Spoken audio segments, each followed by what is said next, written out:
Stéphane Boulanger, bonjour. Vous Bonjour êtes Gaëtan. administrateur de ADEME, un bureau d'études dont nous avons déjà eu l'occasion de parler dans un précédent numéro de Soit dit en passant. En surface, on vient de parler de votre fonction. Mais si on s'intéresse à vous un peu plus en profondeur, de quoi est-ce qu'on pourrait parler aujourd'hui?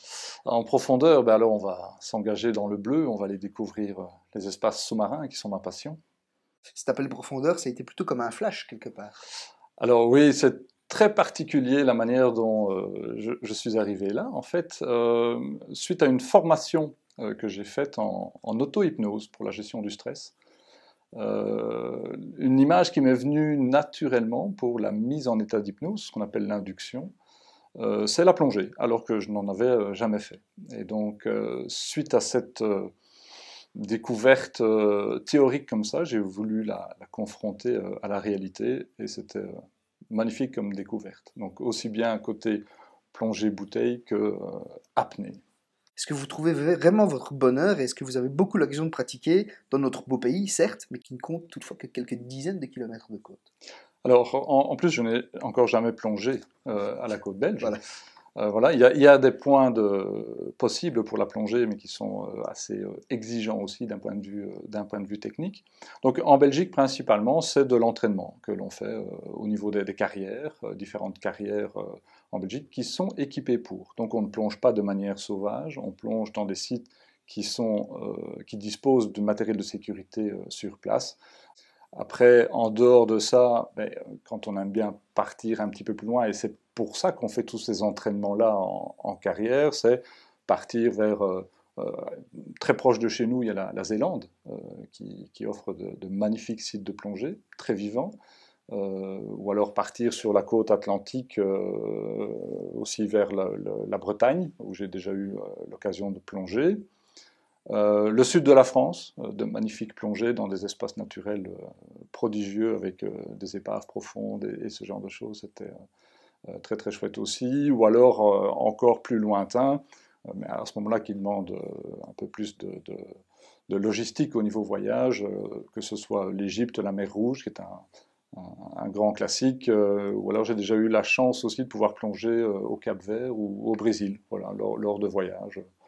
On parvient toujours à intercaler l'une ou l'autre plongée. Et avec, Donc, j'imagine, plein de perspectives pour des destinations futures également. je n'ai pas encore exploré grand chose, je trouve, par rapport à ce qui est disponible. Après, voilà, on reste raisonnable aussi dans ce que l'on peut faire, dans ce que l'on peut combiner au niveau du temps et aussi dans le fait de dire la prise en compte de notre empreinte globale, de dire on va pas je ne vais pas voyager nécessairement en Égypte une fois par an ou ce genre de choses. Voilà, ça fait partie des choses que l'on va faire de manière raisonnée. Qu'est-ce que vous recherchez principalement dans cette activité? Alors, bonne question, parce que c'est des choses qu'on fait parfois sans y penser. Je dirais, ce qui, moi, me plaît énormément dans cette discipline, c'est le fait que je, je me coupe de tout et je suis sur moi et sur le moment présent. Sur moi, avec aussi toute une équipe, puisqu'on ne plonge pas seul, que ce soit plongée bouteille ou plongée apnée, on est toujours un groupe et il y a des questions de sécurité qui sont là. Mais c'est un moment hors du monde. C'est un moment où on s'affranchit de la pesanteur. On se déplace en 3 dimensions, chose que l'on ne fait pas quand j'ai les 2 pieds sur terre. Et alors on découvre des choses qu'on ne voit nulle part ailleurs. La diversité du règne sous-marin, elle est phénoménale. Vous pratiquez aussi l'apnée, comme vous nous le disiez tout à l'heure. C'est assez différent de la plongée bouteille. Alors oui, effectivement, plongée bouteille, on fonctionne véritablement en équipe, ce qu'on appelle une palanquée en plongée. L'apnée, c'est beaucoup plus personnel. Et c'est vraiment aussi un voyage intérieur. On va plonger pour soi, on va plonger tout seul, mais l'équipe est toujours là parce qu'il y a toujours une sécurité qui sera là en surface aussi et qui va accompagner d'une certaine manière, hein, veiller à la sécurité lors de la remontée. Et donc là, l'apnée, c'est plus un voyage vraiment pour soi, un voyage intérieur, une exploration tout à fait différente des choses. Et l'apnée va plus avoir tendance à dire je vais voir quelles sont mes limites et je vais essayer chaque fois de me dépasser, d'aller un peu plus loin, un peu plus profond, un peu plus longtemps, voilà, tout en restant dans un cadre très sécurisé, bien convenu, où on sait ce qu'on fait, on sait dans quoi on se lance, ça ne s'improvise pas, hein. Donc, voilà, ce sont des choses qui peuvent paraître dangereuses, étranges. Mais c'est quoi le but de rester là sans respirer? C'est vraiment ce voyage intérieur et pouvoir en profiter le plus longtemps possible. Alors, sans transition aucune, du coup, la plongée, c'est une activité qui est technique, rigoureuse, vous l'avez dit, comme peut l'être finalement la gestion d'une entreprise comme la vôtre. Oui, donc technique et rigoureuse. La technique, le côté technique et rigoureux, ben, j'en ai déjà un petit peu parlé pour plongée bouteille, plongée apnée. Après, l'autre élément que je trouve aussi, c'est, pour moi, il y a des valeurs très importantes, pour moi personnelles, que je retrouve au niveau de la plongée. Et en fait, je suis qui je suis, donc je ne suis pas différent dans mes loisirs ou dans mon activité professionnelle. Donc ces valeurs-là, ce sont des valeurs que je veux porter aussi au niveau de mon entreprise.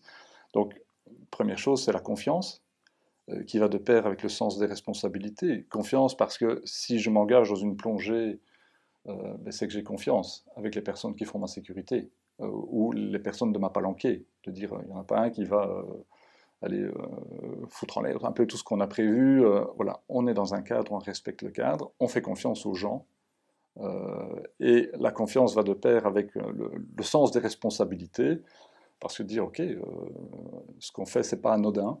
Donc, voilà, il faut que toute l'équipe soit capable de prendre ses responsabilités pour porter ce que l'on fait.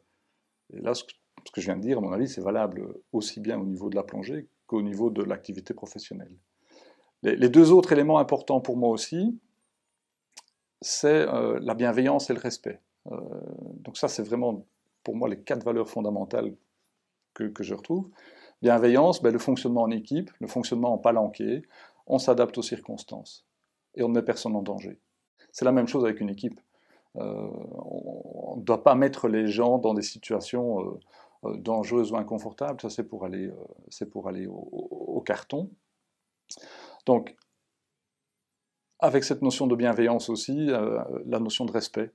Ben, respect des autres, je dirais respect de l'utilisateur final pour lequel on va penser le projet, et aussi, pour moi, chose importante que j'ai vue au niveau de l'évolution des fonds marins, respect de l'environnement. On voit que ce sont je disais, c'est un magnifique, magnifique lieu, magnifique domaine, mais on voit qu'il est en train de souffrir, on voit des pertes de couleurs au niveau des coraux, on voit parfois de la surexploitation et ce genre de choses, et ça fait vraiment mal au cœur. Et donc on n'a qu'une seule planète, et donc on a l'envie d'en prendre soin, et la manière dont moi je veux faire passer ça au niveau de mon boulot aussi, c'est de dire, tiens, est-ce qu'on ne doit pas prendre un peu plus en compte aussi la notion de durabilité dans ce à quoi on pense? Voilà. Donc ça, ce sont vraiment des points que je vis au niveau de la plongée, apnée ou bouteille, et que je veux faire passer au niveau de mon entreprise. Bien, c'est déjà l'heure de revenir à la surface. Eh ben, voilà, c'était un beau petit voyage. Merci pour ce temps que vous nous avez accordé. Voilà, merci Et à Gaëtan. bientôt, mais je ne vous garantis pas que ce sera sous l'eau. Voilà, mais sinon, je vous guide, il n'y a pas de souci. Merci.